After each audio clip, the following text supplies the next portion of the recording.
Hi, welcome to Empower Today. For 6 weeks, we're looking at 6 things to do that help us feel more human. And by human, I mean connected with God, with ourselves, with other people, and with the planet we live in. Today I want to think about reading.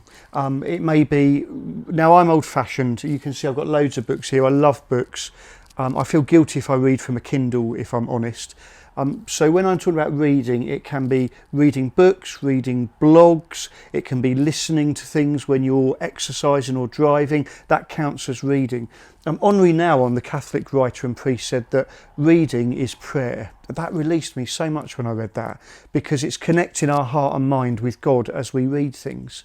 And I'm talking about all kinds of reading. Bible, obviously, as a follower of Jesus, reading the Bible. Can I be really clear and honest here with you? If you're reading the Bible and you're getting bored of what you're reading, pause and think, why am I bored?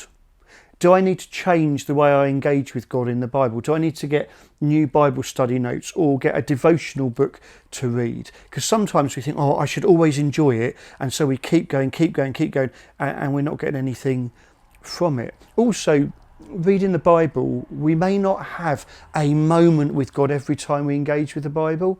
It might be once a week if we read it every day of the week that we think, oh wow, that was really relevant for me today. We, if we're healthy, eat every day, but I bet you can't remember every meal you've had this last week. You're thinking about it now, aren't you?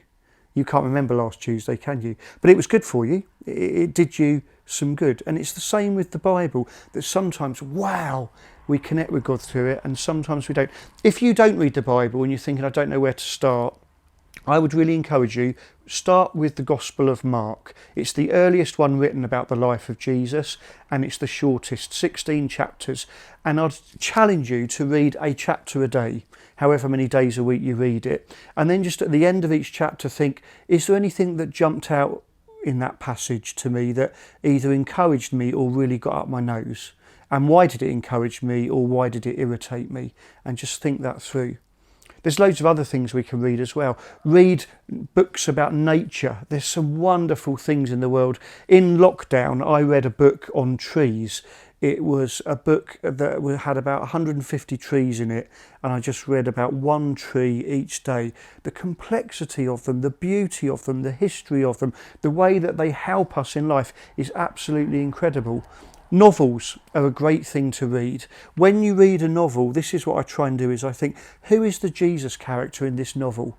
Who is the person who's bringing about love and justice and forgiveness and inclusion?